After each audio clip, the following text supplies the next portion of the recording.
Day 2, Chapter 8, Importance of Human Birth.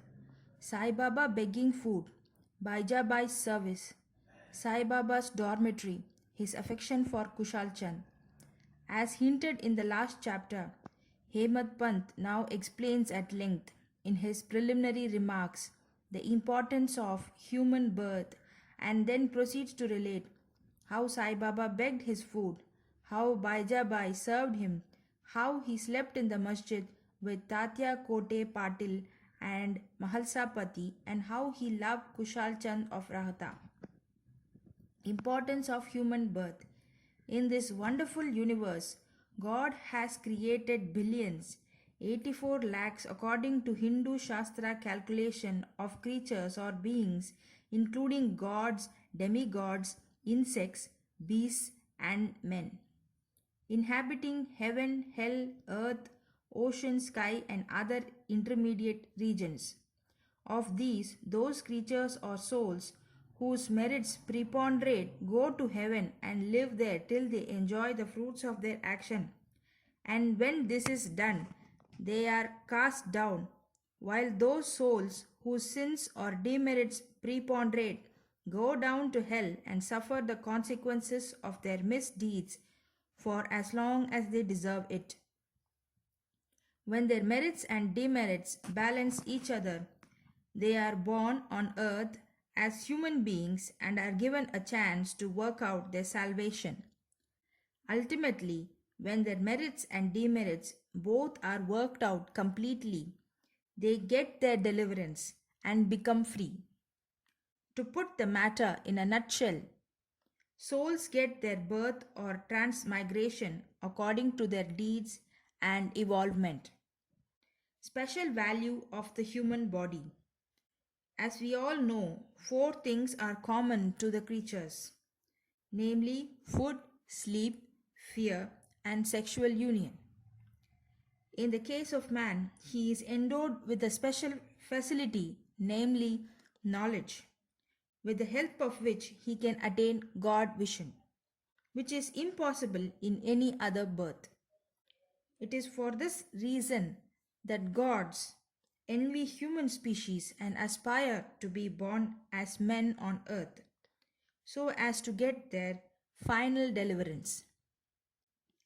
Some say that there is nothing worse than the human body, which is full of filth, mucus, phlegm, and dirt, which is subject to decay, disease, and death. This is true to a certain extent, but in spite of these drawbacks and defects, the special value of the human body is that man has got the capacity to acquire knowledge. It is only due to the human body or on account of it that one can think of the perishable and transitory nature of the body itself and of the world, and have an aversion for the sense enjoyments and can discriminate between the unreal and the real and thus attain God vision. So, if we reject or neglect the body because it is filthy, we lose the chance of God vision, and if we fondle it and run after sense enjoyments because it is precious, we go to hell. The proper course, therefore, for us to pursue is the following: that the body should neither be neglected nor fondled, but should be properly cared for, just as a traveler on horseback takes care of his pony on the way till he reaches his destination and returns home. Thus, the body should never be used or engaged to attain God vision or self realization, which is the supreme end of life. It is said that though God created various sorts of creatures, he was not satisfied, for none of them was able to know and appreciate his work. So he had to create a special being, man, and endow him with a special faculty, namely knowledge. And when he saw that man was able to appreciate his Leela's marvelous work and intelligence, he was highly pleased and satisfied. So, really, it is fortunate to get a human body Better still to get birth in a Brahmin family, and best to get an opportunity of having recourse to Sai Baba's feet and surrendering to him. Man's endeavor. Realizing how precious the human life is, and knowing that death is certain and may snatch us at any time, we should be ever alert to achieve the object of our life.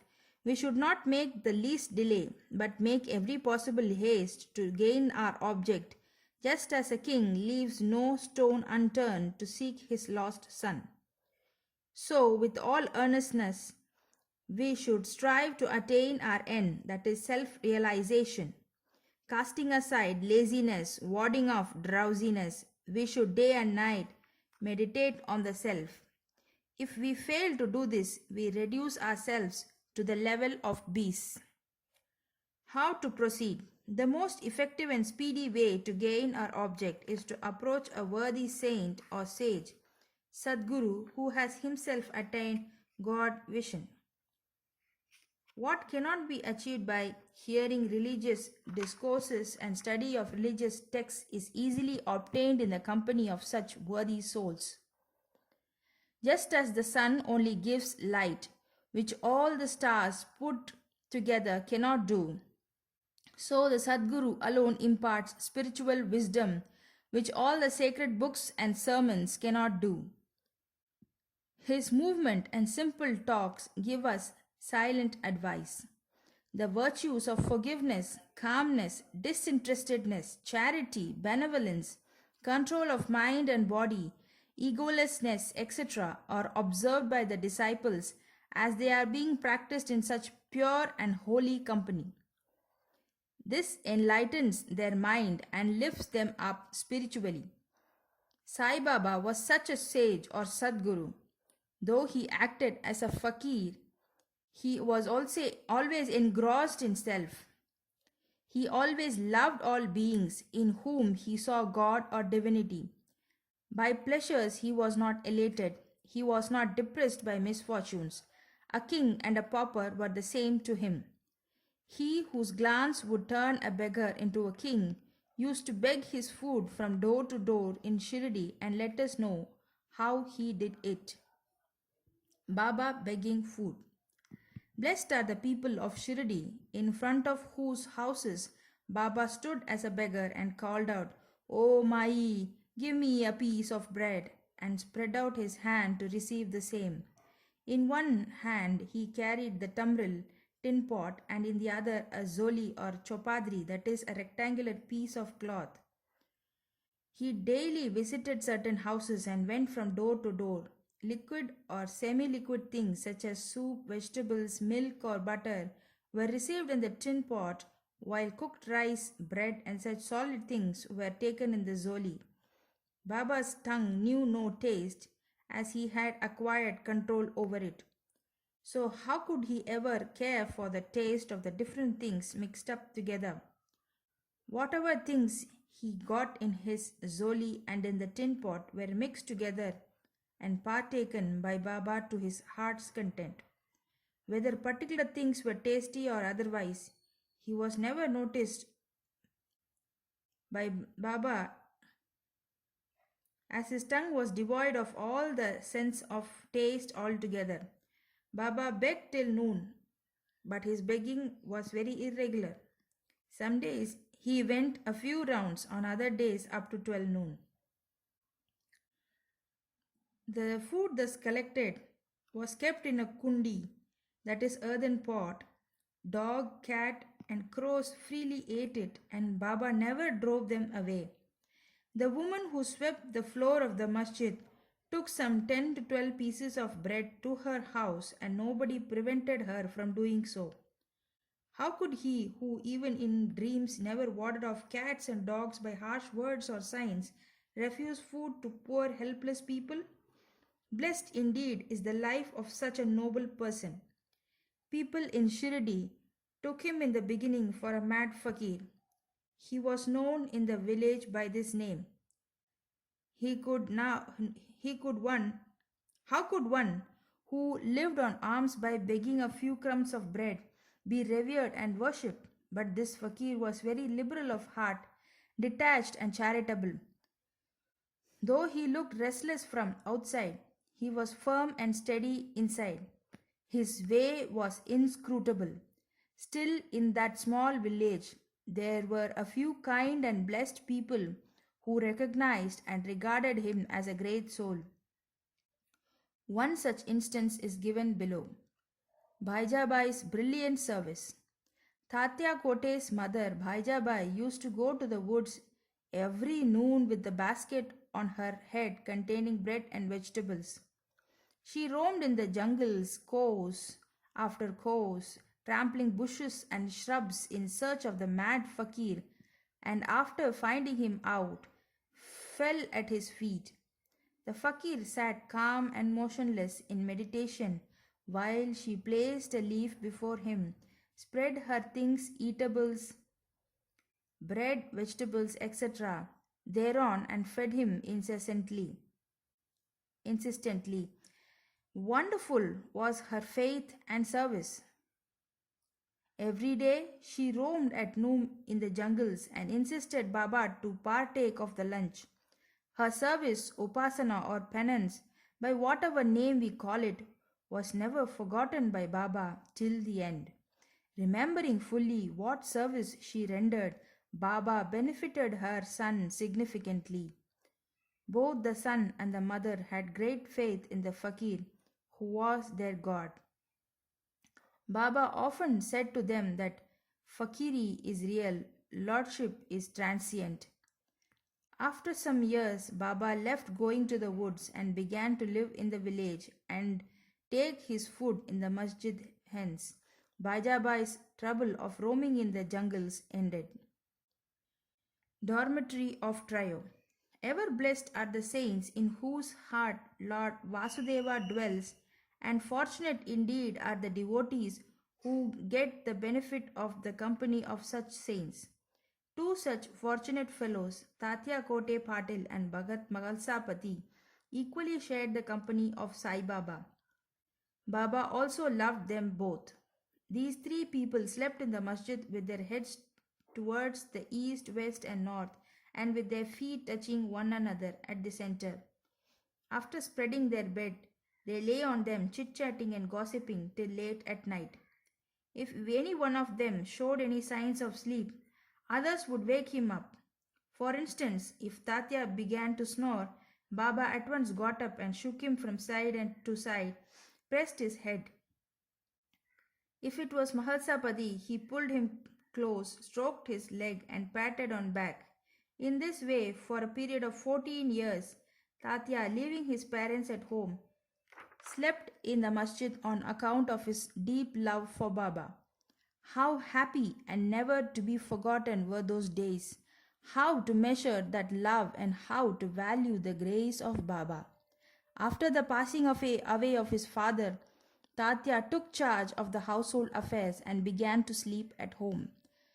Kushal Chand of Rahata. Baba loved Ganpat Kote Patil of Shirdi. He equally loved Chandrabhan Seth Marwadi of Rahata. After the demise of this Seth, Baba loved his nephew Kushal Chand equally or perhaps more and looked after his welfare day and night. Sometimes in a bullock cart, at other times in a tonga with intimate devotees, Baba went to Rahata. People of that village would come out with band and music and receive Baba at the gate of the village and prostrate before him. Then he was taken into the village with great elect and ceremony. Kushal Chand took Baba to his house, seated him on a comfortable seat, and gave him a good meal. Then they talked freely and merrily for some time, after which Baba returned to Shirdi, giving delight and blessings to all. Shirdi is midway and equidistant from Rahata on one side and Nimgaon on the other. Baba never went beyond these places during his lifetime. He never saw any train nor travelled by it. Still, he knew exactly the timings of arrival and departure of all trains. Devotees who acted according to Baba's instruction given at the time of taking his leave fared well, while those who disregarded them suffered many a mishap and accident. More about this and other matters will be told in the next chapter. Bow to Sri Sai. Peace be to all. End of chapter 8. Chapter 9. Effect of compliance and non compliance with Baba's orders at the time of taking leave. A few instances. Mendicancy and its necessity. Devotees, Tharkad's family's experiences. Baba fed sumptuously. At the end of the last chapter, it was briefly stated that the Bhaktas who obeyed Baba's orders at the time of taking leave fared well, and those who disobeyed them suffered many a mishap. This statement will be amplified and illustrated with a few striking instances and by the other matters dealt with in this chapter. Characteristic of Shirdi pilgrimage. One special peculiarity of Shirdi pilgrimage was that one could not leave Shirdi without Baba's permission, and if he did, he invited troubles. But if anyone who asked to quit Shirdi, he could stay there no longer. Baba gave certain suggestions or hints when devotees went to bid goodbye and take leave. These suggestions had to be followed. If they were not followed or were departed from, accidents were sure to befall them. We give below a few instances. Tatya Kote Patil. Tatya Kote was once going in a tonga to Kopargaon Bazaar. He came in haste to the masjid, saluted Baba, and said that he would go to Kopargaon Bazaar. Baba said, "Don't make haste. Stop a little, forget the bazaar. Don't go out of the village." On seeing his anxiousness to go, Baba asked him to take Shama with him. Not minding this direction, Tatya Kote immediately drove off his tonga. One of the two horses, one which cost rupees 300, was very active and restless. After passing Swali Vihir, it began to run rashly, got a sprain in the waist, and fell down. Tatya was not much hurt but was reminded of Mother Sai's direction. On another occasion, while proceeding to Kolhar village, he disregarded Baba's direction and drove in a tonga, which met with a similar accident. European gentleman. One European gentleman of Mumbai once came to Shirdi with an introductory note from Nana Sahib Chandorkar and with some object in view. He was comfortably accommodated in a tent. He wanted to kneel before Baba and kiss his hand. Therefore, he tried thrice to step into the masjid, but Baba prevented him from doing so. He was asked to sit in the open courtyard below and take Baba's darshan from there. Not pleased with the reception he got, he wanted to leave Shirdi at once and came to bid goodbye. Baba asked him to go the next day but not to make hurry. People also requested him to abide by Baba's direction. Not listening to all this, he left Shirdi in a tonga. The horses ran all right, but when Savli Vihir was passed, a bicycle came in front, on seeing which the horses were frightened and ran fast. The tonga was turned topsy-turvy and the gentleman fell down and was dragged over some distance. He was immediately rescued but had to go and lie in Kopargaon hospital for the treatment of his injuries. Such experiences were legion, and all the people learned the lesson that those who disobeyed Baba's instruction met with accidents in one way or the other, and those who obeyed them were safe and happy. The necessity of mendicancy. Now, to return to the question of mendicancy, a question may arise in the mind of some that if Baba was such a great personage, God manifest, Why should he have recourse to the begging bowl throughout his lifetime? This question may be considered and replied from two standpoints. One, who are the fit persons who have the right to live by the begging bowl? Our Shastras say that those persons who, after getting rid or becoming free from the three main desires, that is, for progeny, for wealth, for fame, and accept sannyas, are the fit persons to live by begging alms. They cannot make cooking arrangements and dine at their home. The duty of feeding them is laid on the shoulders of householders. Sai Baba was neither a householder nor vanaprastha. He was a celibate sannyasi, that is, sannyasi from boyhood. His firm conviction was that the universe was his home. He was the Lord Vasudeva, the supporter of the universe and the imperishable Brahma. So he had the full right to have recourse to the begging bowl. Now, from the standpoint of Panchasuna, 5 sins and their atonement, we all know that in order to prepare foodstuffs and meals, the householder have to go through 5 actions or processes, namely 1. Kandhani, pounding; Peshani, grinding; Udakumbi, washing utensils; Marjani, sweeping and cleaning; Chulli, lighting hearths. These processes involve destruction of lot of small insects and creatures, and thus the householder incur an amount of sin.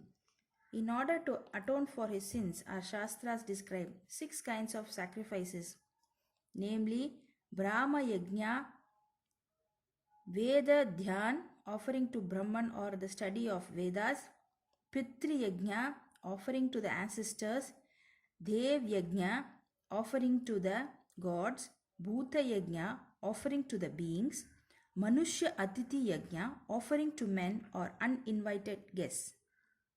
If these sacrifices enjoined by the Shastras are duly performed, the purification of their mind is effected, and this helps them to get knowledge and self-realization. Baba, in going from house to house, reminded the inmates of their sacred duty, and fortunate were the people who got the lesson at their home from Baba. Devotees' experiences. Now, to return to the more interesting subject, Lord Krishna has said in the Bhagavad Gita, "Whosoever devoutly offers to me a leaf, a flower, or a fruit or water of that pure-hearted man, I accept that pious offering." In the case of Sai Baba, if a devotee intended really to offer anything to Sai Baba, and if he afterwards forgot to offer the same, Baba reminded him or his friend about the offering and made him bring it to him, and then accepted it and blessed the devotee. A few instances are given below. Tharkad family, father and son. Mr. Ramachandra Atmaram, alias Baba Sahib Tharkad, formerly a Prarthana Samajist, was a staunch devotee of Sai Baba. His wife and son equally loved Baba, or perhaps more. It was once proposed that Master Tharkad should go with his mother to Shirdi and spend his summer vacation there, but the son was unwilling to go, as he thought that in case he left his home in Bandra, the worship of Sai Baba in the house would not be properly attended to, as his father, being a Prarthana Samajist, would not care to worship Baba's picture. However, on his father's giving an assurance under oath that he would perform the worship exactly as his son was doing, the mother and the son left for Shirdi on a Friday night. Next day, Saturday, Mr. Tharkad got up early, took his bath, and before proceeding with the puja, prostrated before the shrine and said, "Baba, I am going to perform the puja exactly as my son has been doing, but please let me do it as a formal drill." let me not be a formal drill. Saying so, he performed the puja and offered a few pieces of lump sugar as nevedya. The sugar was distributed at the time of lunch. That evening and next Sunday, everything went on well. The following Monday was a working day, and it also passed well. Mr. Thakkar, who had never performed puja like this in all his life, felt great confidence within himself that everything was passing on quite satisfactorily as per the promise given to his son. Next Tuesday, he performed the morning puja as usual and left for his work. Coming home at noon, he found that there was no prasad to partake of when the meal was served. He asked the servant cook, who told him that there was no offering made that morning and that he had completely forgotten to perform that part of the puja. At this, he left his seat and prostrated himself before the shrine, expressed his regret at the same time, chiding Baba for the want of guidance in making the whole affair a matter of mere drill. Then he wrote a letter to his son, stating the facts and requesting him to lay it at Baba's feet and ask his pardon for his neglect. This happened in Bandra at about Tuesday noon. At about the same time, when the noon arati was about to commence in Shirdi, Baba said to Mrs. Tharkar, Mother, I had been to your house in Bandra with the view to have something to eat. I found the door locked. I somehow got an entry and found to my regret that Bao, Mr. Tharkar, had left nothing to eat for me, so I have returned unappeased. The lady did not understand this, but the son, who was close by, understood the whole thing, that there was something wrong with the puja in Bandra, and therefore requested Baba to permit him to go home. Baba refused this, but allowed him to perform puja there. Then the son wrote a letter to his father stating all that took place at Shirdi and implored his father not to neglect the puja at home.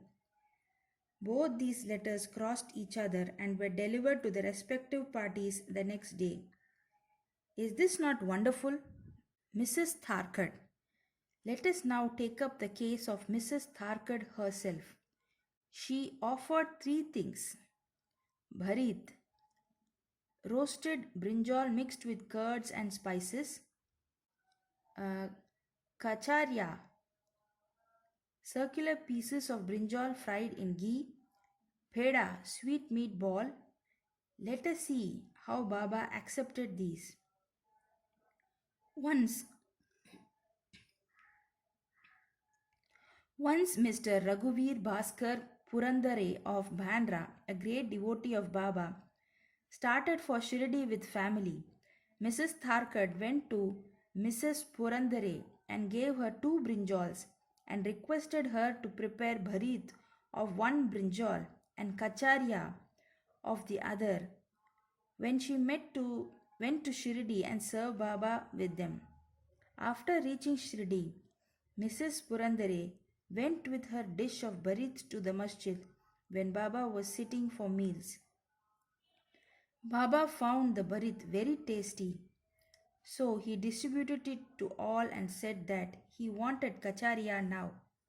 A word was sent to Radha Krishnamai that Baba wanted kacharya.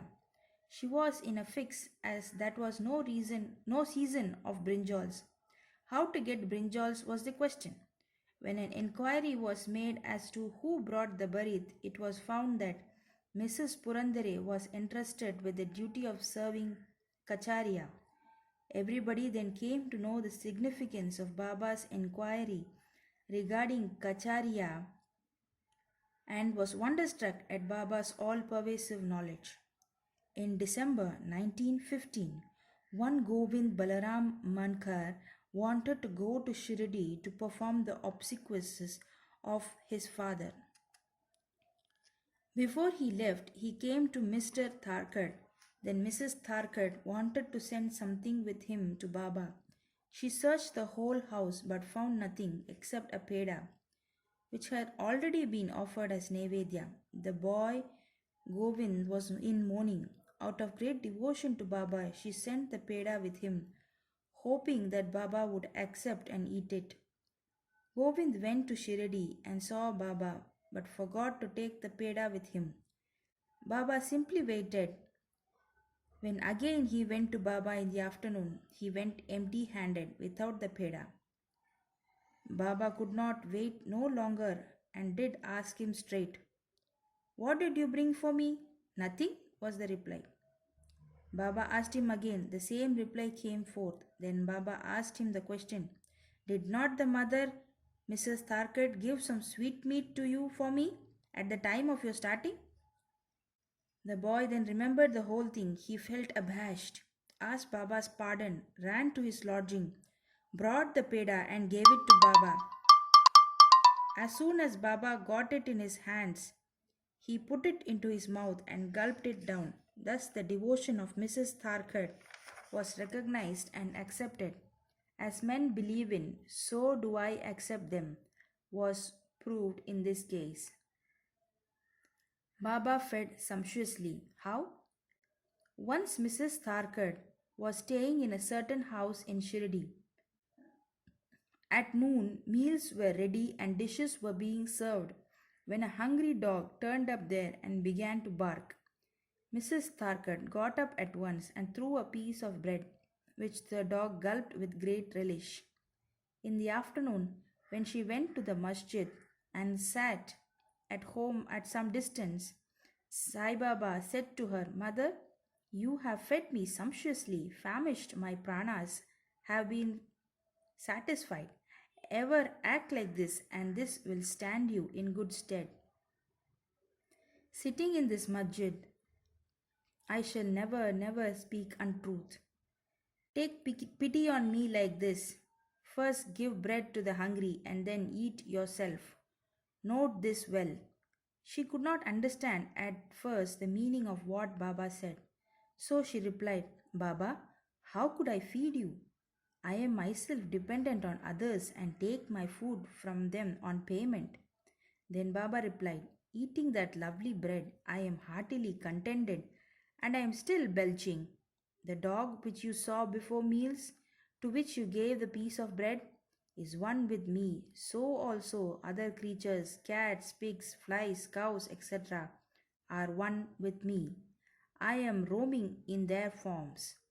He who sees me in all these creatures is my beloved.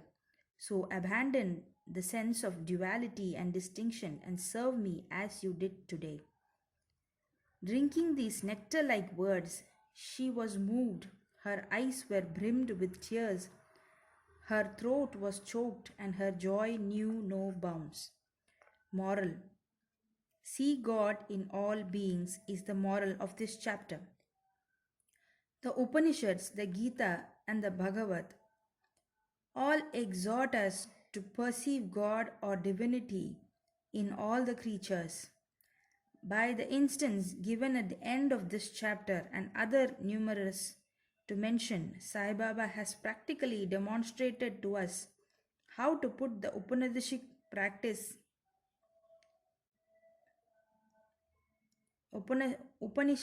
teachings into practice. In this way, Sai Baba stands as the best exponent or teacher of the Upanishadic doctrines. Bow to Sri Sai. Peace be to all. End of chapter 9.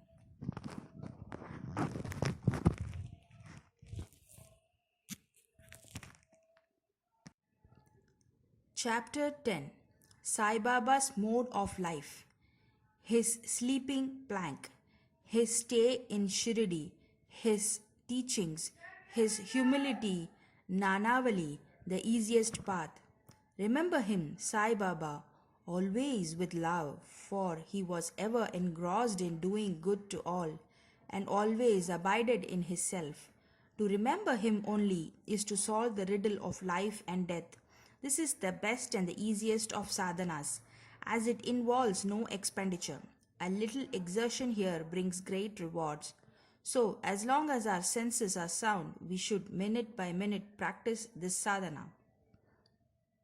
All other gods are illusionary. Guru is the only God. If we believe in Sadguru's holy feet, he can change our fortune for the better. If we serve him sincerely, we get rid of our worldly afflictions. We need not study any philosophy like the Nyaya and the Mimamsa. As we trust the helmsman in crossing rivers and seas, so we have to trust our Sadguru in getting over the ocean of worldly existence. The Sadguru looks to the intense feeling and devotion of his devotees, endows them with knowledge and eternal bliss. In this chapter, Baba's mendicancy and devotees' experience and other subjects are dealt with.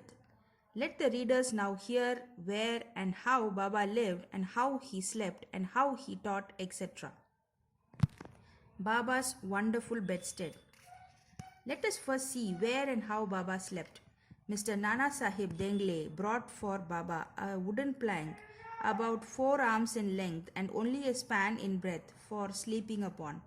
Instead of keeping the plank on the floor and then sleeping on it, Baba tied it like a swing to the rafters of the masjid with old shreds or rags and commenced to sleep on it. The rags were so thin and worn out that it was wonder how they could bear or support weight of the plank itself, let alone the weight of Baba.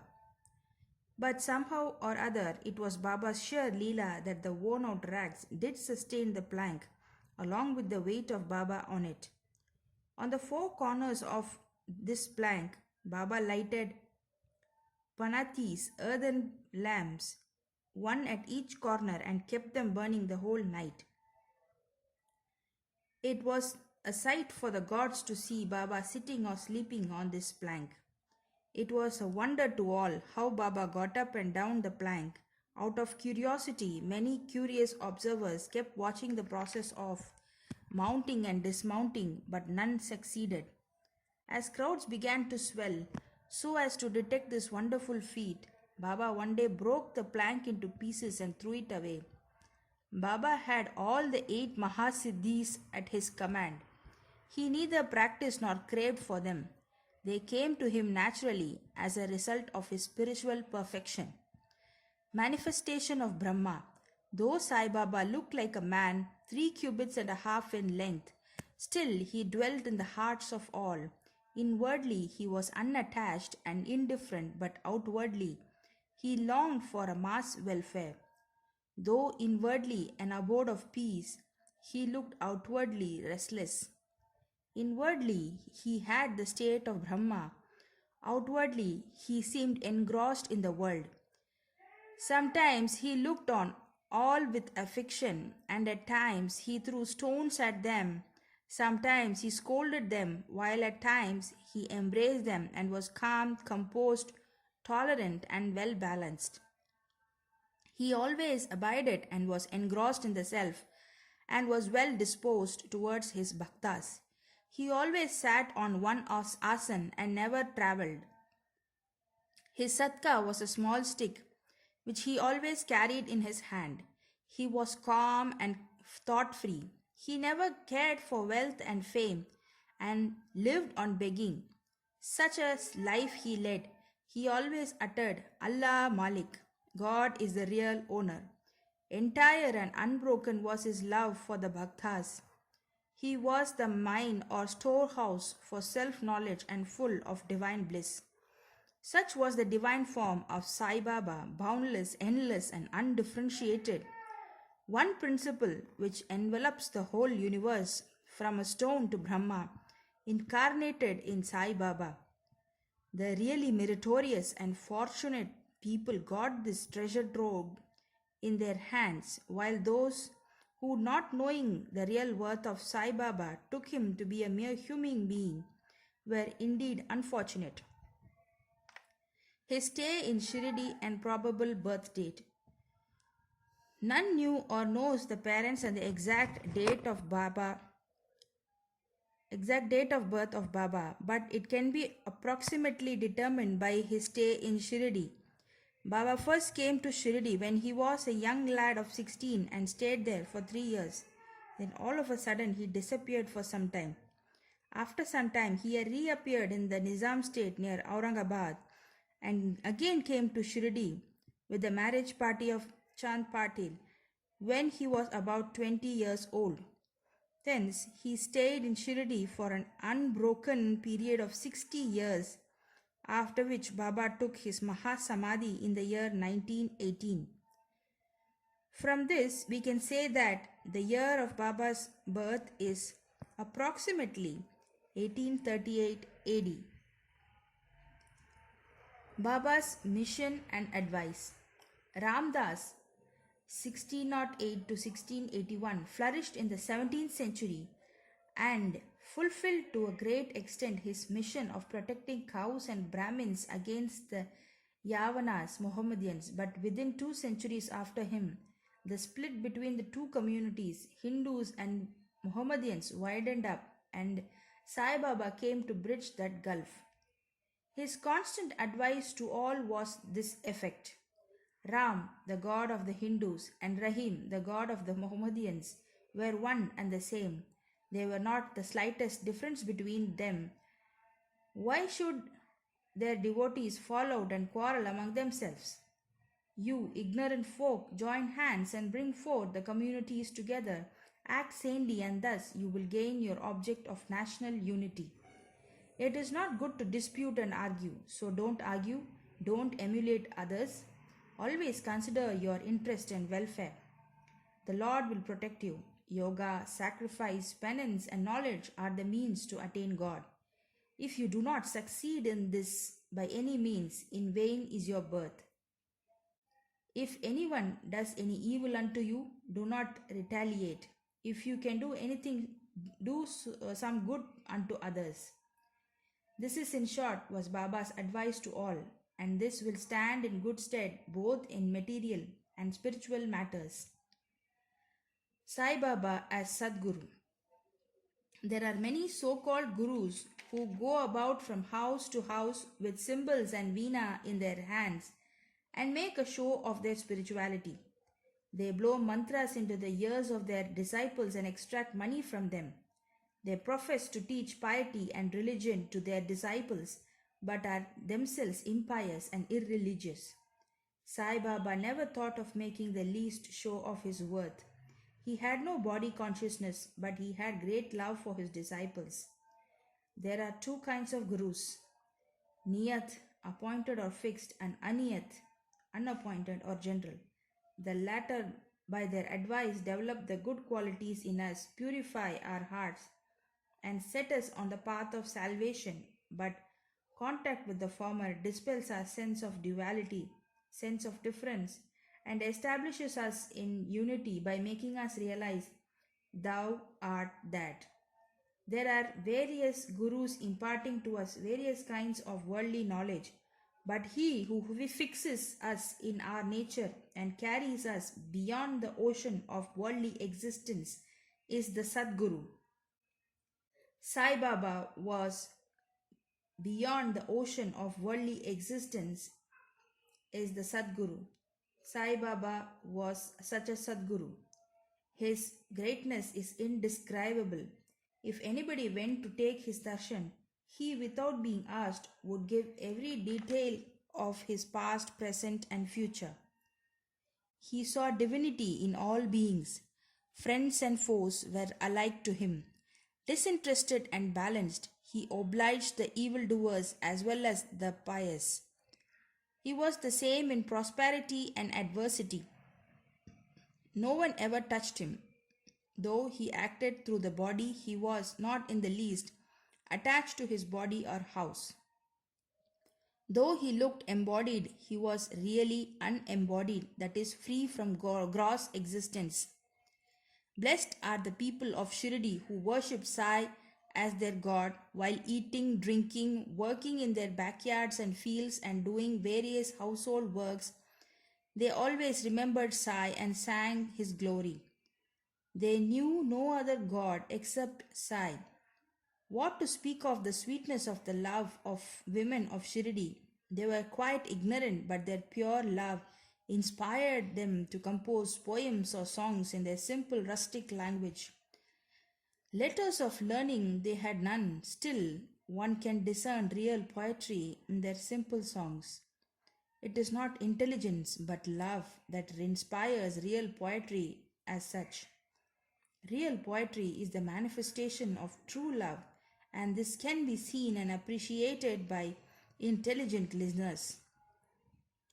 Collection of these folk songs is desirable, and by Baba's wish, some fortunate devotee may undertake the task of compiling and publishing these folk songs, either in the Sai Leela magazine or separately in a book. Baba's humility. Lord or Bhagwan is said to have six qualities, namely fame, wealth, non attachment, knowledge, grandeur, and liberality. Baba had these in him. He incarnated in flesh for the sake of bhaktas. Wonderful was his grace and kindness, for he drew the devotees to him, or else how else one could have known him? For the sake of his bhaktas, Baba spoke such words the goddess of speech could not utter. Here is a specimen.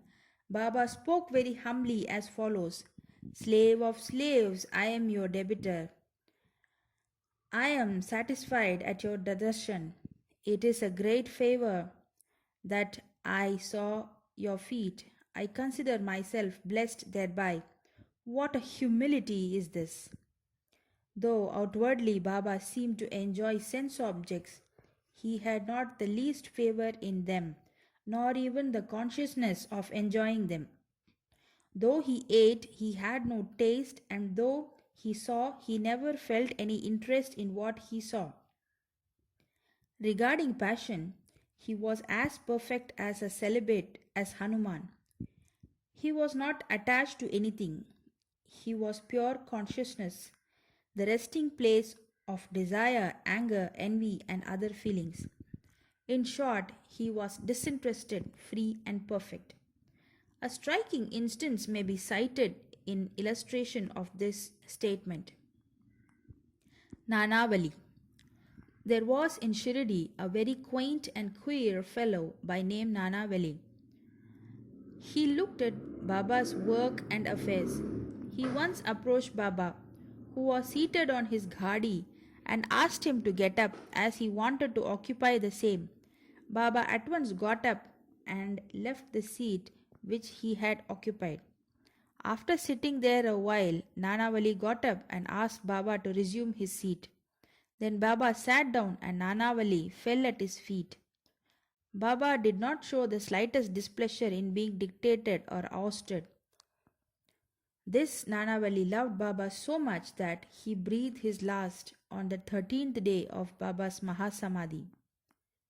The easiest path, hearing the stories of the saints, being in their company. Though Sai Baba acted outwardly like an ordinary man, his action showed extraordinary wisdom and skill. Whatever he had was done for the good of his devotees.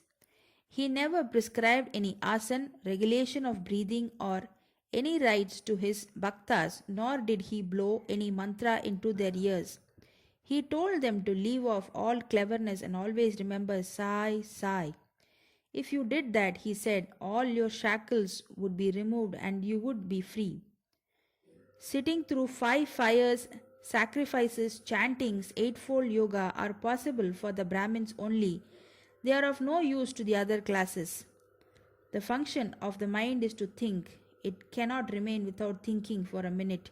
If you give it a sense object, it will think about it. If you give it Guru, it will think about Guru. If you have heard most attentively the grandeur of Sai, this is the natural remembrance of Sai. Hearing the stories of the saints is not so difficult as the other sadhanas mentioned above. They remove all fear of this sansar and take you on to the spiritual path.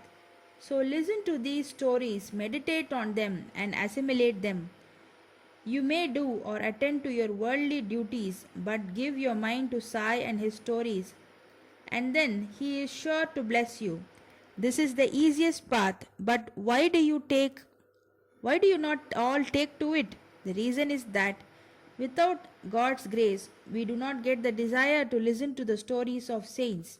With God's grace, everything is smooth and easy. Hearing the stories of the saints is, in a way, keeping their company. The importance of the company of the saints is very great. It removes our body consciousness and egoism, destroys completely the chain of our birth and death, cuts asunder all the knots of the mind, and takes us to God, who is pure consciousness. It certainly increases our non attachment to sense objects and makes us quite indifferent to pleasures and pains, and lead us onward on the spiritual path. If you have no other sadhana, such as uttering God's name, worship, or devotion, etc. But if you take refuge in them wholeheartedly, they will carry you off safely across the ocean of worldly existence. It is for this reason that the saints manifest themselves in the world. Even sacred rivers such as Ganges, Godavari, Krishna, and Kaveri, etc., which wash away the sins of the world, desire that the saints should come to them for a bath and purify them. Such is the grandeur of the saint. It is on account of the store of merit in past births that we have attained the feet of Sai Baba. We conclude this chapter with meditation on Sai's form. He, the graceful and handsome Sai, standing on the edge of the masjid and distributing udi to each and every bhakta, with a view to his welfare, he who thinks the world as an illusion and who is ever engrossed in supreme bliss, before him we humbly prostrate ourselves. Bow to Sri Sai. Peace be to all. End of chapter 10.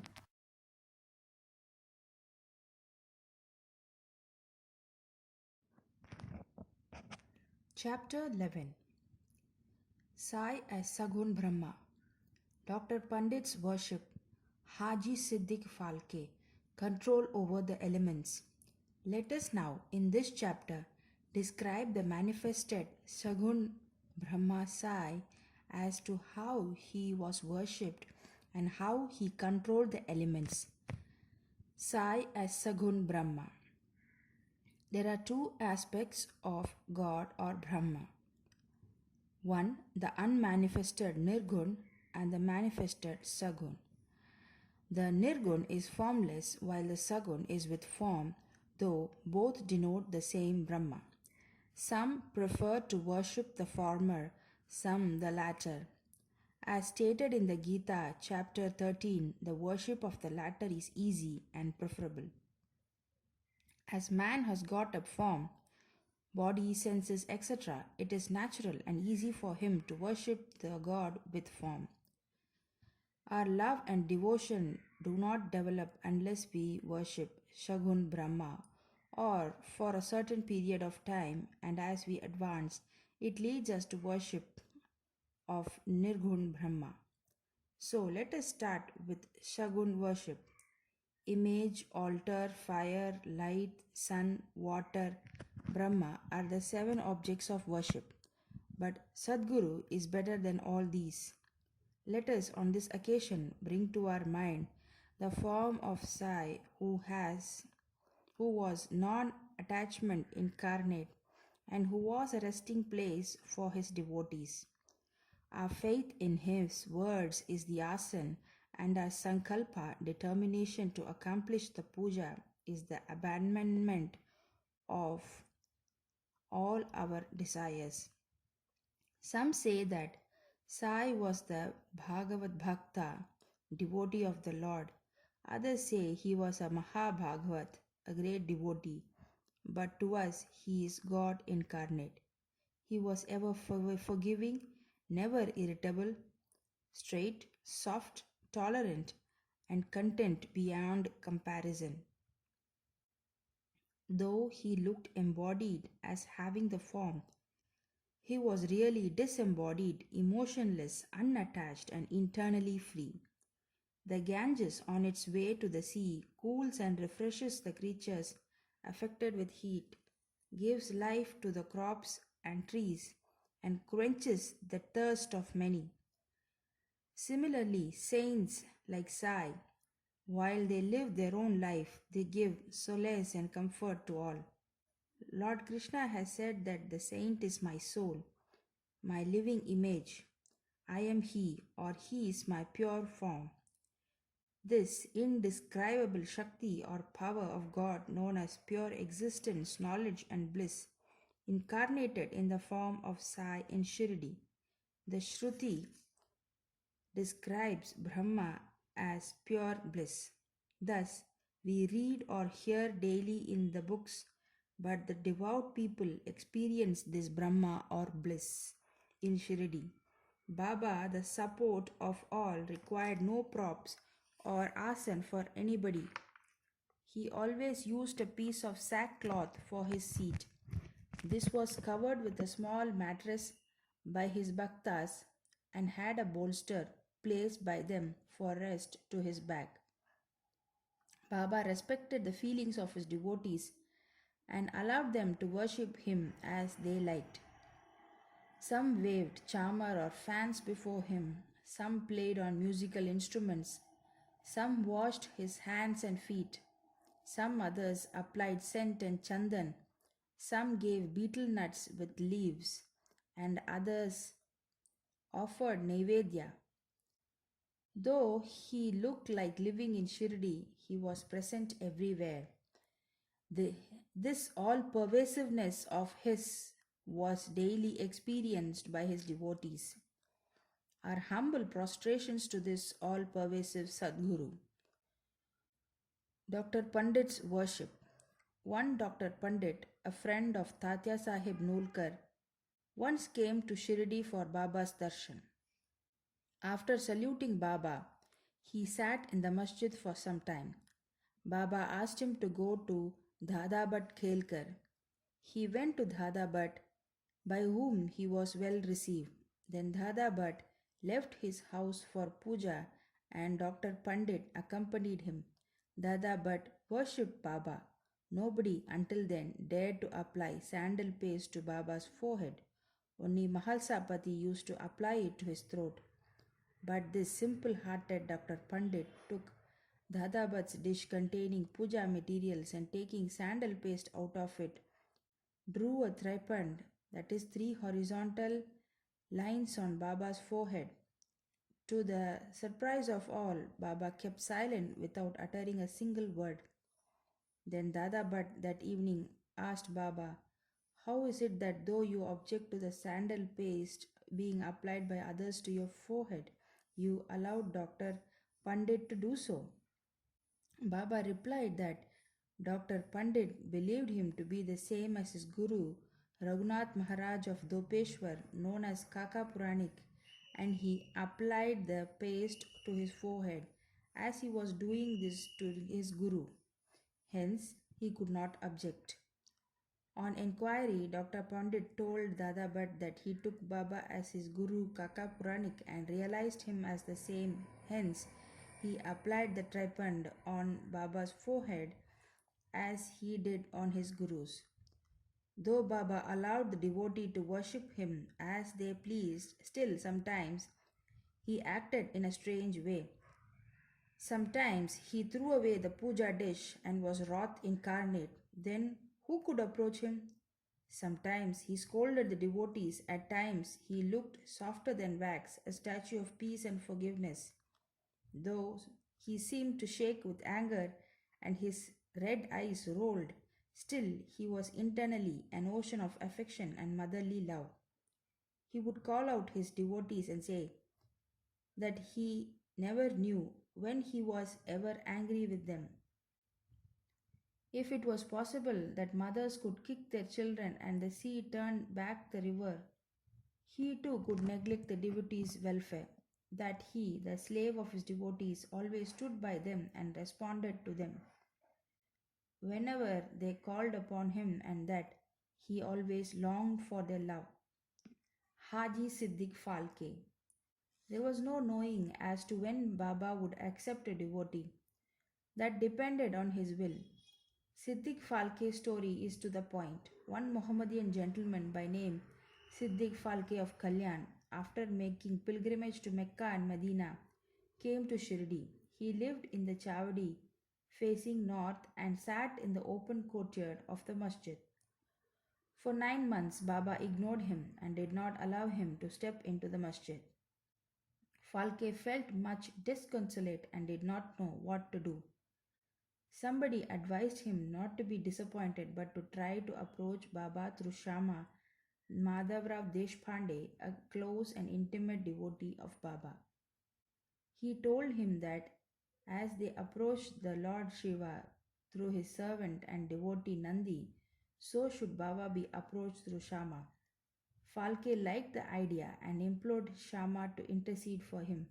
Shama agreed on a convenient occasion, spoke to Baba about this thus: Baba, why don't you allow the old Haji to step into the masjid while so many persons freely come and go after taking your darshan? Why not bless him once?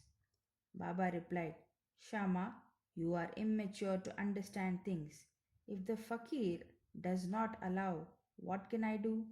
Without his grace, who will climb into the masjid? Well, go to him and ask him whether he will come to the narrow footpath near the Bharvi well. Shama went and returned with an affirmative answer.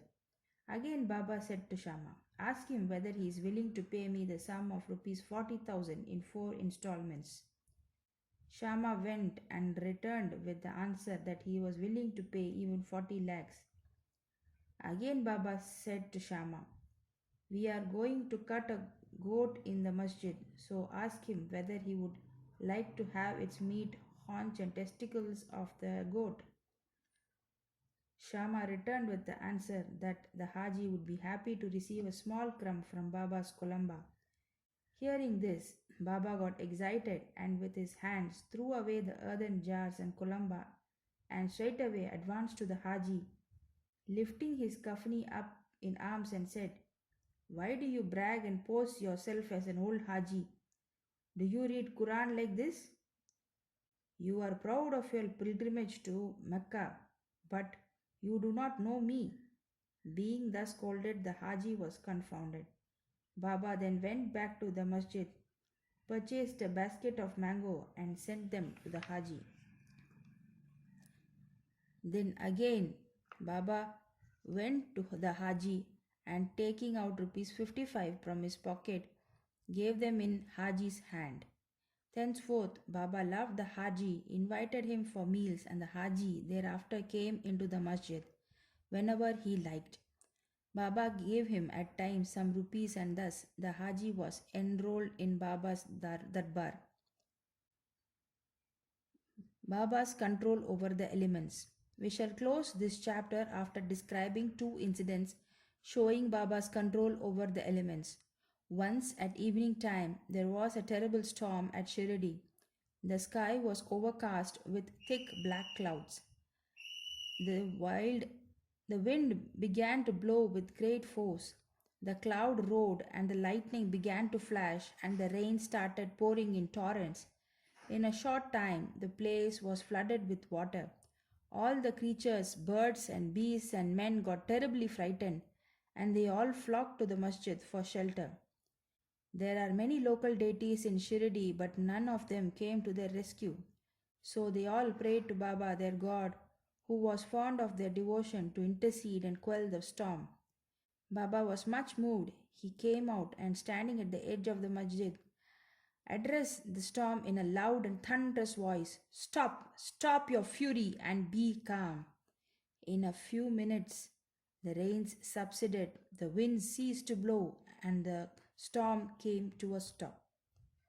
Then the moon rose in the sky, and people went back home well pleased. On another occasion, at noon, the fire in the Dhuni began to burn brightly. Its flames were seen to be reaching the rafters above.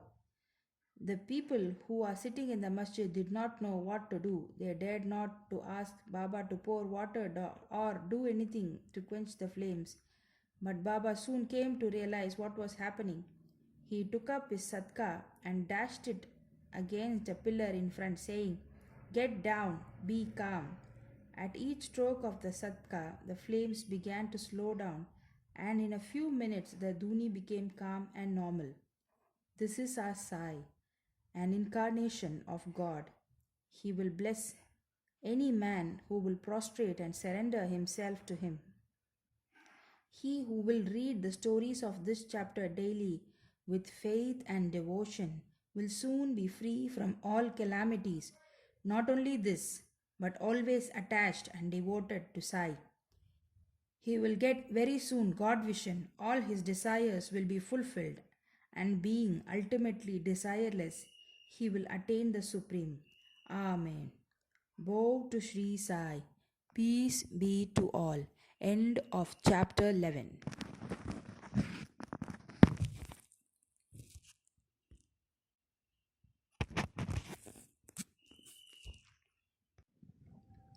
Chapter 12.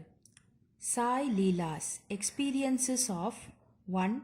Kaka Mahajani, 2. Dhumal Pleader, 3. Mrs. Nimonkar, 4. Mule Shastri, 5. A doctor. Now let us see in this chapter how devotees were received and treated by Baba.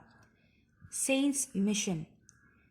We have seen before that the purpose or object of divine incarnation is to protect the good and destroy the wicked. But the mission of the saints is quite different. To them, the good and the wicked are the same. First, they draw the evildoers and set them on the right path. They are the Agasti to destroy the Bhavasagar, the ocean of worldly existence, or the sun to destroy the darkness of ignorance. The God dwells in the saints.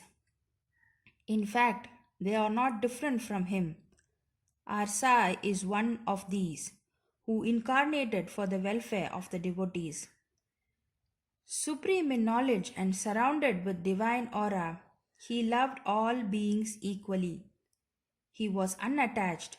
Foes and friends, kings and paupers, all were same to him.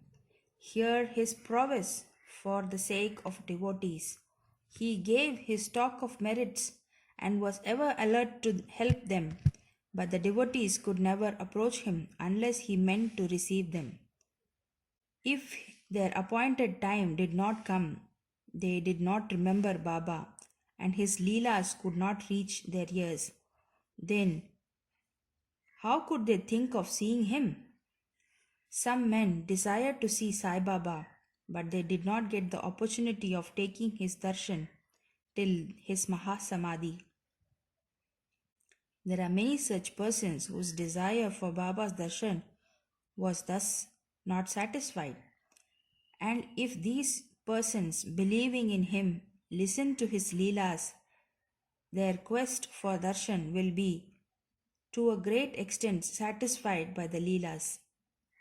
Even if some persons went there by sheer luck and took Baba's darshan, were they able to stay longer? No. Nobody could go there of his own accord, and nobody could stay there longer if he did not wish so. They could stay there so long as Baba permitted them to stay, and had to leave the place when asked to do so by him. So everything depended on Baba's divine will. Kaka Mahajani. Once Kaka Mahajani went to Shirdi from Mumbai. He wanted to stay there for 1 week and enjoy the Gokulashtami festival. As soon as he took Baba's darshan, Baba asked him, "When are you returning home?" He was rather surprised at this question, but he had to give an answer. He said that he would go home when he ordered him to do so. Then Baba said, "Go tomorrow." Baba's words was law and had to be obeyed. Kaka Mahajani therefore left Shirdi immediately. When he went to his office in Mumbai, he found his employer anxiously waiting for him. His Munim, the manager, suddenly fell ill, hence Kaka's presence was absolutely necessary. He had sent a letter to Kaka at Shirdi which was redirected to him at Mumbai. Bhau Sahib Dhumal. Now listen to another story. Once Bahu Sahib Dhumal was going to Nifad for a case. On the way, he came to Shirdi, took Baba's darshan, and wanted to proceed to Nipad immediately. But Baba did not permit him to do so. He made him stay at Shirdi for a week or more. In the meanwhile, the magistrate of Nipad suffered intensely from the pain in the abdomen and the case was adjourned. Mr. Dhumal was then allowed to go and attend his case. It went on for some months and was tried by 4 magistrates. Ultimately, Mr. Dhumal won the case and his client was acquitted. Mrs. Nimonkar. Mr. Nana Sahib Nimonkar, Vatandar of Nimon and honorary magistrate, was staying at Shirdi with his wife. Mr. and Mrs. Nimonkar were spending most of their time in the masjid with Baba and serving him. It so happened that their son fell ill at Belapur and the mother decided, with Baba's consent, go to Belapur and see her son and other relatives and stay there for a few days. But Mr. Nana Sahib asked to return the next day. The lady was in a fix and did not know what to do, but her god Sai came to her help. While leaving Shirdi, she went to Baba, who was standing in front of the Satej Wada with Mr. Nana Sahib and others, and prostrated at his feet and asked his permission to go. Baba said to her, Go quickly, be calm and unperturbed. Stay comfortably at Belapur for 4 days. See all your relatives and then return to Shirdi.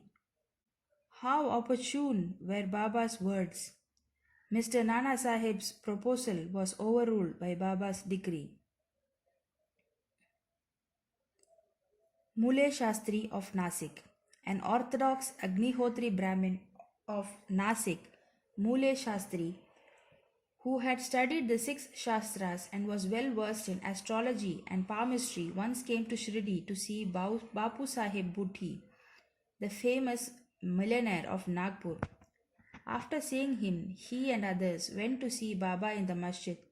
Baba brought various fruits and other things from vendors with his own money and distributed them to the people present in the masjid. Baba used to press the mango on all sides so skillfully that when Baba sucked it, he got all the pulp at once in his mouth. He could throw away the seed. Plantains were peeled off by Baba and the pulp was distributed to the devotees while the skin were retained by Baba for himself. Mule Shastri, as a palmist, wanted to examine Baba's palm and asked him to extend his hand. Baba ignored his request and gave 4 plantains to him. Then they all returned to the Vada and Mule Shastri bathed, wore fresh clothes, and started his routine devotees, namely Agnihotra, etc. Then Baba, as usual, started for Lendi and said, Take some geru, that is a red, mealy substance used to dye clothes in saffron color. We shall today don saffron colored clothes. None understood what Baba meant. Then after some time, when Baba returned and preparations for the noon arati were being made, Bapu Sahib Jog asked Mule Shastri whether he would accompany him for the arati. He replied that he would see Baba in the afternoon. Baba sat on his seat, was worshipped by the devotees, and arati commenced. Then Baba said, Get some dakshina from the new Brahmin. Bhutti himself went to the Vada to get the dakshina, and when he gave Baba's message to Mule Shastri, he was sorely perplexed. He thought in his mind thus, I am a pure Agnihotri Brahmin. Why should I pay dakshina? Baba may be a great saint. I am not his dependent. But since a great saint like Sai Baba was asking for dakshina through a millionaire like Bhutti, he could not refuse. So leaving his routine unfinished, he started with Bhuti for masjid, thinking himself holy and the masjid otherwise.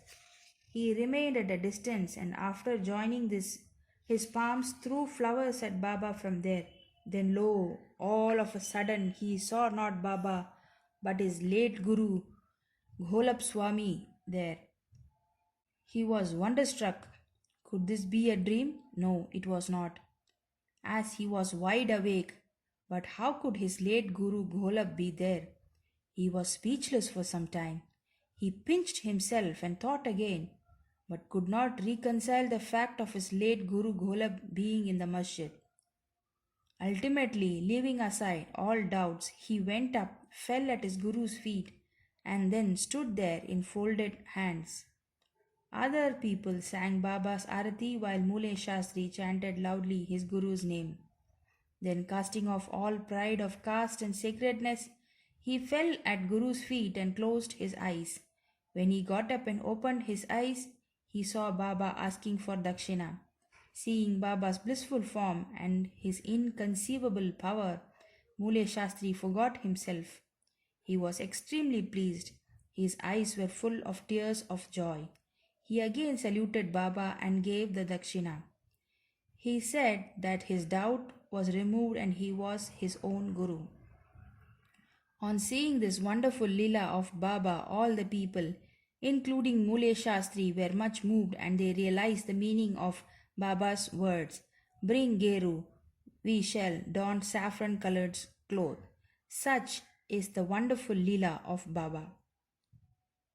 A doctor. Once a Mamlatdar came to Shirdi with a doctor friend of his.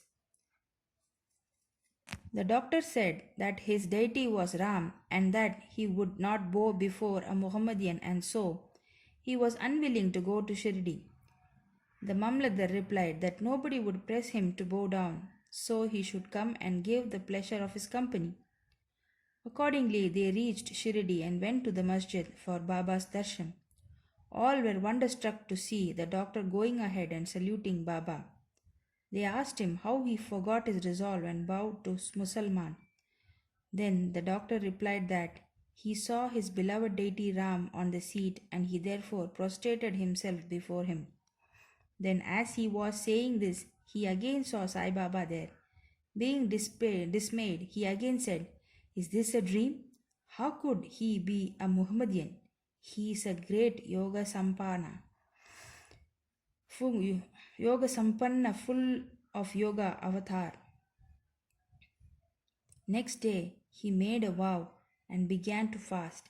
He absented himself from the masjid, resolving not to go there until Baba blessed him. 3 days passed, and on the 4th day, a close friend of his from Khandesh turned up, and with him he went to the masjid for Baba's darshan.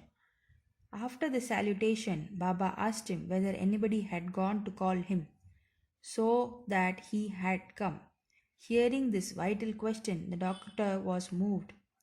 The same night, he was blessed by Baba and he experienced the bliss supreme in his sleep.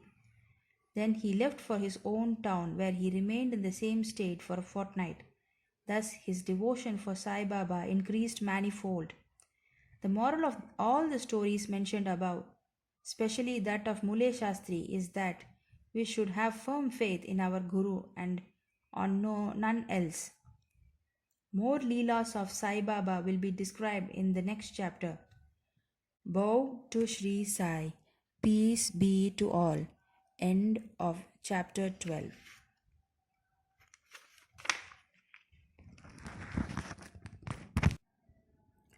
Chapter 13. More Sai Leelas. Diseases cured. 1. Bhimaji Patil. 2. Bala Shimpi. 3. Bapu Sahib Bhuti. 4. Alandi Swami. 5. Kaka Mahajani. 6. Dattopant of Harda. The inscrutable power of Maya. Baba's words were always short, deep, full of meaning, effective and well balanced. He was ever content and never cared for anything. He said, "Though I am a fakir, for no house or no wife, and though living of all care, I stay at one place. The inevitable Maya teases me often, though I forget myself, but she cannot forget me. She always envelops me. This Maya, elusive power of the Lord, Sri Hari, harasses even Lord Brahma and others. Then what to speak of a poor fakir like me? Those who take refuge in the God will be freed from her clutches with His grace. In such terms, Baba spoke about the power of Maya. Lord Sri Krishna has said to Uddhava in the Bhagavad that the saints are his living forms, and see what Baba has said to the welfare of his devotees. Those who are fortunate and whose demerits have vanished take to my worship. If you always say, Sai, Sai, I shall take you over the seven seas. Believe in these words and you will be certainly benefited. I do not need any paraphernalia of worship, either eightfold or 16-fold. I rest there where there is full of devotion. Now read what Sai did for the welfare of those who surrendered himself to him. Bhimaji Patil. One Bhimaji Patil of Narayan Ghav, Taluka Junnar, district Pune, suffered in the year 1909 from a severe and chronic chest pain which ultimately developed into tuberculosis. He tried all sorts of remedies but to no effect.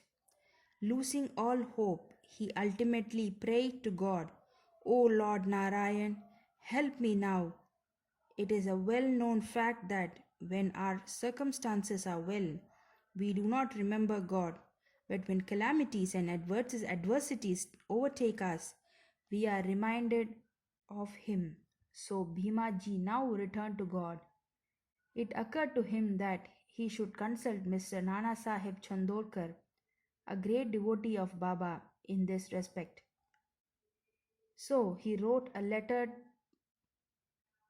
to him giving all details of his malady and asking for his opinion. In reply, Mr. Nana Sahib wrote to him that there was only one remedy left, and that was to have recourse to Baba's feet. Relying on Mr. Nana Sahib's advice, he made preparations for going to Shirdi. He was brought to Shirdi and taken to the masjid and placed before Baba. Mr. Nana Sahib and Shama were present there. Baba pointed out that the disease was due to the previous evil karma and was not disposed to interfere. But the patient cried out in despair that he was helpless and sought refuge in him as he was his last hope and prayed for mercy. Baba's heart melted and he said, Stay, cast off your anxiety, your sufferings have come to an end. However oppressed and troubled one may be, as soon as he steps in the masjid, he is on the pathway to happiness. The fakir here is very kind and he will cure the disease and protect all with love and kindness. The patient used to vomit blood every 5 minutes, but there was no vomiting in the presence of Baba. From the time Baba uttered the words of mercy, the malady took a favorable turn. Baba asked him to stay in Bhimaji's house, which was at a convenient and fit place, but Baba's order had to be obeyed. It was not a convenient and fit place, but Baba's order had to be obeyed. While he was staying there, Baba cured him by 2 dreams. In the first dream, he saw himself as a boy, suffering the pain of a flogging which he received for not reciting his poetry lesson before his class master. In the second dream, someone caused him intense pain by rolling a stone up and down his chest. With the pain thus suffered in dream, his cure was complete and he went home. He then often came to Shirdi, gratefully remembering what Baba did for him and prostrated before him. Baba also did not expect anything from devotees but remembrance, unswerving faith and devotion. People in Maharashtra always celebrate Satyanarayan Puja in their homes every fortnight or month. But it was this Bhimaji Patil who started a new Satya Sai Vrata Puja instead of Satyanarayana Vrata Puja in his house when he returned to his village. Bala Ganpat Shimpi. Another devotee of Baba by the name Bala Ganpat Shimpi suffered much from a malignant type of malaria. He tried all sorts of medicines and decoctions, but in vain. The fever did not abate a jot, and so he ran to Shirdi and fell at Baba's feet. Baba gave him a strange recipe in this case as follows: give a black dog some morsels of rice mixed with curd in front of the Lakshmi temple. Bala did not know how to execute this recipe, but no sooner he went home and then he found rice and curd. After mixing them together, he brought the mixture near the Lakshmi temple when he found a black dog waving its tail. He placed the curd and rice before the dog. Dog ate it, and strange to say, Bala got rid of his malaria. Bapu Sahib Bhuti. Shriman Bapu Sahib Bhuti suffered once from dysentery and vomiting. His cupboard was full of patent drugs and medicines, but none of them had any effect. Bapu Sahib got very weak on account of purgings and vomitings and therefore was not able to go to the masjid for Baba's darshan. Baba then sent for him and made him sit before him and said, "Now, take care, you should not purge any more," and gestured with his index finger. The vomiting must also stop. Now, look at the power of Baba's words. Both the maladies disappeared and Bhuti felt well. On another occasion, he had an attack of cholera and suffered from severe thirst.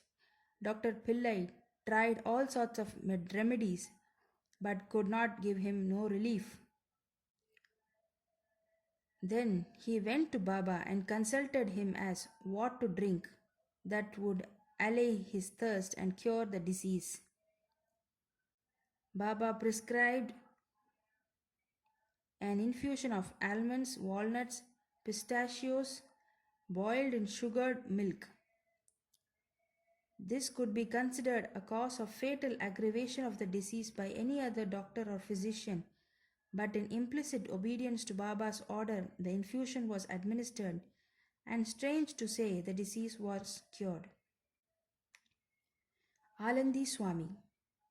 A Swami from Alandi with a desire to take Baba's darshan came to Shirdi. He suffered from a severe pain in his ear, which prevented him from getting with sleep. He was operated for this, but it served no purpose. The pain was severe and he did not know what to do. While he was returning, he came to Baba's to take leave when Shama requested Baba to do something for the pain in the Swami's ear. Baba comforted him, saying, "Allah acha karega, God will do good." The Swami then returned to Pune and after a week sent a letter to Shirdi stating that the pain in his ear had subsided, though the swelling was there, and in order to get the swelling removed, he went to Mumbai for operation, but the surgeon on examining the ear said that no operation was necessary. Such was the wonderful and potent effect of Baba's words. Kaka Mahajani. Another devotee named Kaka Mahajani suffered once from diarrhea. In order that there should be no break in his services to Baba, Kaka kept a thambia with pot in some corner of the masjid, and whenever there was a call, he would go out. As Sai Baba knew everything, Kaka did not inform him of his disease, thinking that Baba would of his own cure it soon. The work of constructing the pavement in front of the masjid was permitted by Baba, but when the actual work began, Baba got wild and shouted out loudly. Everybody ran away And as Kaka was also doing the same, Baba caught hold of him and made him sit there. In the confusion that followed, somebody left there a small pouch of groundnuts. Baba took a handful of groundnuts, rubbed them in his hands, blew away the skin, and gave the clean nuts to Kaka and made him eat them. Scolding and cleaning the nuts and making Kaka eat them went on simultaneously. Baba himself ate some of them. Then, when the nuts were finished, Baba asked him to fetch water as he felt thirsty. Kaka brought a pitcher full of water. Then Baba drank some water and made Kaka also drink it. Baba declared, "Now your diarrhea has stopped and you may attend to the work of the payment." In the meanwhile, other persons who had run away returned and started the work, and Kaka, whose motion had stopped, also joined them. Are groundnuts medicine for diarrhea? According to current medical opinion, groundnuts would aggravate the disease and not cure it. The true medicine in this, as in other case, was Baba's word.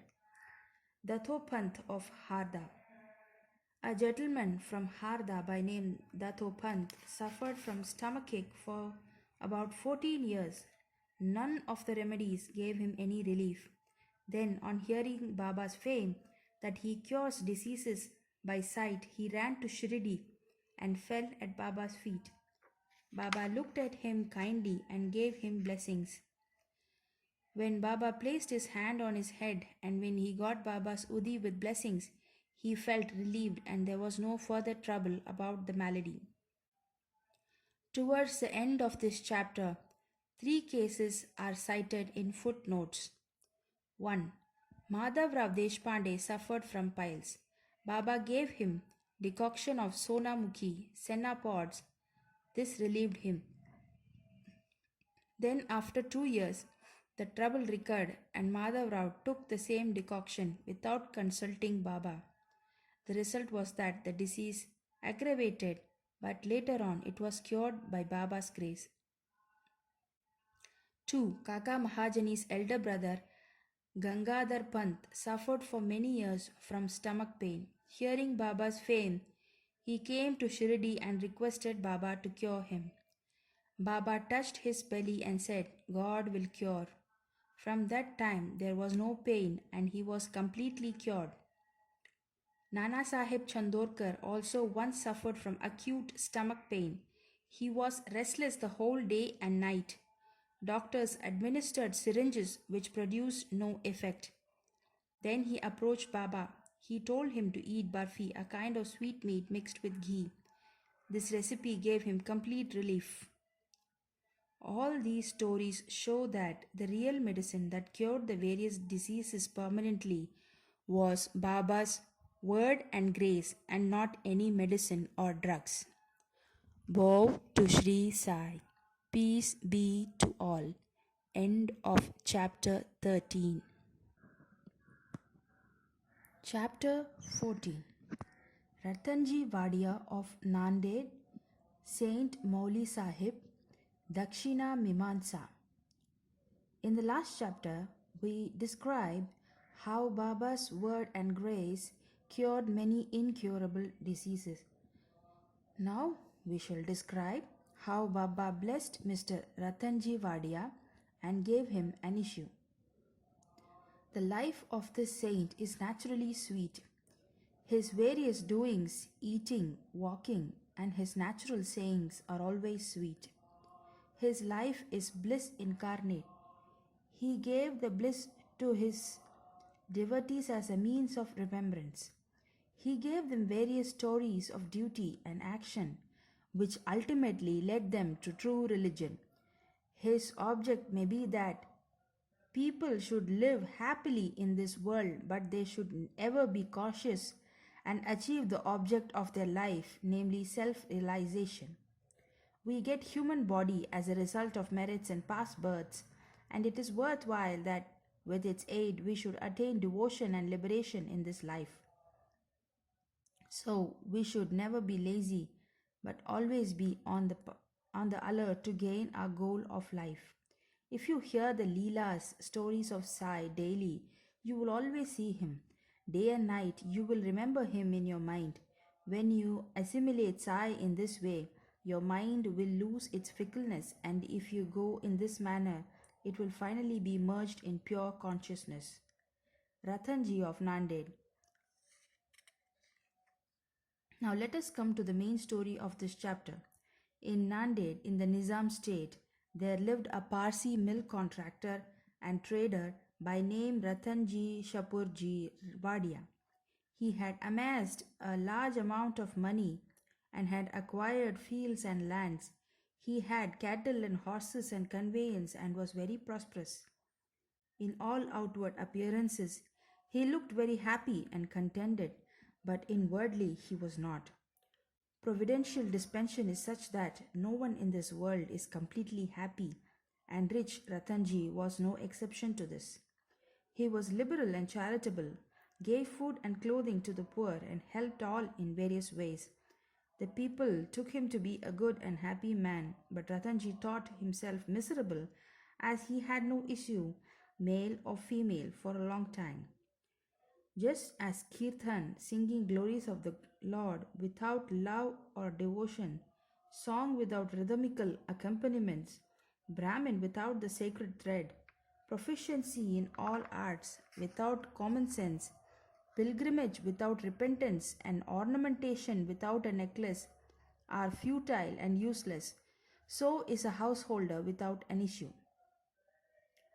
Ratanji always brooded on this matter and said in his mind, would God be ever pleased to grant me a son? He thus looked morose and did not relish his food. Day and night he was enveloped in the anxiety as to whether he would ever be blessed with a son. He had a great regard for Dasganu Maharaj. He saw him and opened his heart before him. Dasganu advised him to go to Shirdi, take Baba's darshan, fall at his feet and seek his blessings and pray for issue. Ratanji liked the idea and decided to go to Shirdi. After some days, he went to Shirdi, took Baba's darshan, fell at his feet. Then, opening a basket, he took out a beautiful garland of flowers and placed it around Baba's neck and offered him a basket of fruits. With reverence, he then sat near Baba and prayed to him, saying, many persons who find themselves in difficult situations come to you, and you relieve them immediately. Hearing this, I have anxiously sought your feet. Please do not disappoint me. Sai Baba then asked him for dakshina of rupees 5, with Ratanji intended to give, but added that he had already received rupees 3 and 14 annas from him and that he should pay the balance only. Hearing this, Ratanji was rather puzzled. He could not make out as to what Baba meant. That was the first time he thought that he had come to Shirdi. And how was it that Baba said that he had earlier got rupees 3 rupees and 14 annas from him? He could not resolve the riddle. But he sat at Baba's feet and gave the balance of the dakshina asked for, explained to Baba fully as to why he became and sought his help, and prayed that Baba should bless him with a son. Baba was moved and told him not to worry, and that thence onwards his bad days had ended. He then gave his udi, placed his hand on his head, and blessed him, saying that Allah would satisfy his heart's desire. Then, after taking Baba's leave, Ratanji returned to Nanded and told Dasganu everything that took place at Shirdi. He said that everything went on well there, that he got Baba's darshan and blessing with prasad, but there was one thing which he could not understand. Baba said to him that he had got rupees 3 and 14 annas before. Please explain as to what Baba meant by this remark. He said to Dasganu, I never went to Shirdi before, and how could I give him the sum to which Baba referred? To Dasganu too it was a puzzle, and he thought much over it for a long time. Some time afterwards, it struck to him that Ratanji had received some days ago a Mohammedan saint by name Mauli Sahib in his house and had spent some money for his reception. This Mauli Sahib was a well known saint of Nanded and worked as a porter. When Ratanji decided to go to Shirdi, this Mauli Sahib turned up at Ratanji's house. Ratanji knew him and loved him, so he gave a small party in his honor. Das Ganu got from Ratanji the yadi and the memo of expenses of this reception, and everybody was wonderstruck to see that the expenses amounted to rupees 3 and 14 annas, nothing more, nothing less. They all came to know that Baba was omniscient, that though he lived in Shirdi, he knew the present and future and the past and could identify himself with anybody. In this particular instance, how could he know the reception given to Mauli Sahib and the amount spent therefore unless he could identify himself with him and be one with him? Ratanji was satisfied with this explanation and his faith in Baba was confirmed and increased. In due time, he was blessed with a son and his joy knew no bounds. It is said that he had in all a dozen issues, out of which only 4 survived. In a footnote towards the end of this chapter, it is stated that Baba told Rao Bahadur Hari Vinayak Sate after the death of his first wife to remarry and that he would get a son. R.B. Sate married second time. The first 2 issues by this wife were daughters and he therefore felt very despondent. But the third issue was a son. Baba's word did come true and he was satisfied. Dakshina Mimamsa.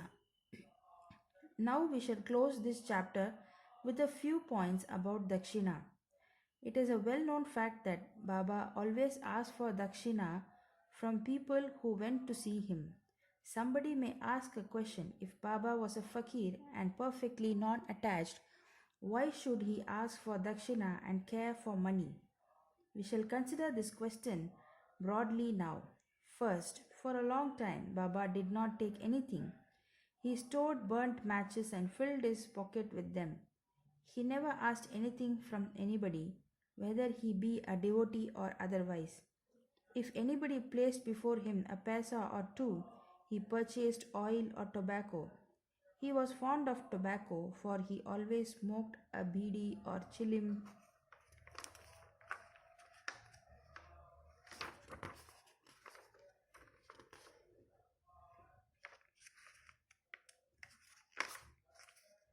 Then some people thought that they should not go to saints empty handed and therefore place some copper coins before Baba. If a paisa was placed before him, he used to pocket it. If it was a 2 paisa coin, it was returned immediately. Then, after Baba's fame had spread far and wide, people began to flock in numbers and Baba began to ask dakshina from them. It is said in the Shruti that puja of the god is not complete unless a gold coin was offered.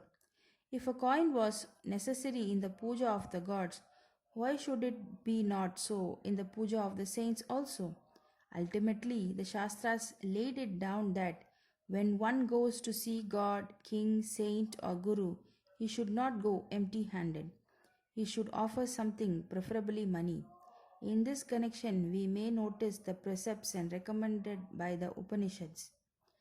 The Brihadaranyaka Upanishad says that the Lord Prajapati advised the gods, men, and demons by one letter Dha.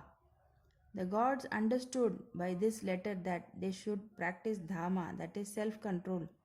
The men thought or understood that they should practice Dana, that is charity. And the demons understood that they should practice Daya, that is compassion. To men, charity or giving was recommended. The teacher in the Taittiriya Upanishad exhorts his pupil to practice charity and other virtues. Regarding charity, he says, give with faith, or even without it, give it with magnanimity, that is, liberally. Give with modesty, awe, and sympathy.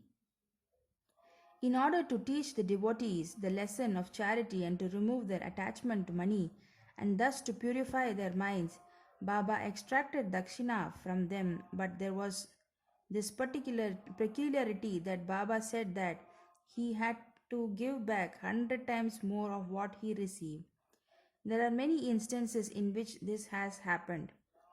To quote an instance, Mr. Ganpatrao Bodas, the famous actor, says in the Marathi autobiography that on Baba's pressing him often for dakshina, he emptied his money bag before him. The result of this was, as Mr. Bodas says, that in later life he never lacked money as it came to him abundantly. There were also secondary meaning of dakshina in many cases in which Baba did not want to pecuniary amount. To quote two instances, Baba asked for rupees 15 as dakshina from Professor G. Narke, who replied that he did not have even a paisa. Then Baba said, I know you have no money, but you are reading Yoga Vashishta. Give me dakshina from that. Giving dakshina in that case meant deriving lessons from the book and lodging them in the heart where Baba resides. In the second case, Baba asked a certain lady, Mrs. R.A. Tharkar, to give rupees 6 as dakshina. The lady felt pained as she had nothing to give. Then her husband explained to her that Baba wanted 6 inner enemies, lust, anger, avarice, etc., to be surrendered to him. Baba agreed with this explanation. It is to be noted that though Baba collected a lot of money by dakshina, he would distribute the whole amount the same day, and the next morning he would become a poor fakir as usual. When Baba took his Mahasamadhi, even after receiving thousands and thousands of rupees as dakshina, for about 10 years he had only a few rupees in his possession. In short, Baba's main object in taking dakshina from his devotees was to teach them the lesson of renunciation and purification. Postscript: Mr. B.V. Dev of Thana, retired Mamlatdhar and a great devotee of Baba, has written an article on this subject, Dakshina, in Sri Sai Leela magazine, volume 2, page 6 to 26, in which he says as follows. Baba did not ask dakshina from all. If some gave dakshina unasked, he sometimes accepted it and at other times refused it. He asked it from certain devotees only. He never demanded it from those devotees who thought in their mind that Baba should ask for it and they should pay for it. If anybody offered it against his wish, he never touched it, and if he kept it there, he asked him to take it away. He asked for small or big amounts from devotees according to their wish, devotion, and convenience. He asked it even from women and children. He never asked from all the rich for it, nor from all the poor. Baba never got angry with those from whom he asked dakshina and who did not give it. If any dakshina was sent through some friend who forgot to hand over the same to Baba, he reminded him of it and made him pay it. On some occasions, Baba used to return some sum from the amount tendered as dakshina and ask the donor to guard it or keep it in his shrine for worship. This procedure benefited the donor or devotee immensely. If anybody offered more than he originally intended to give, he returned the extra amount.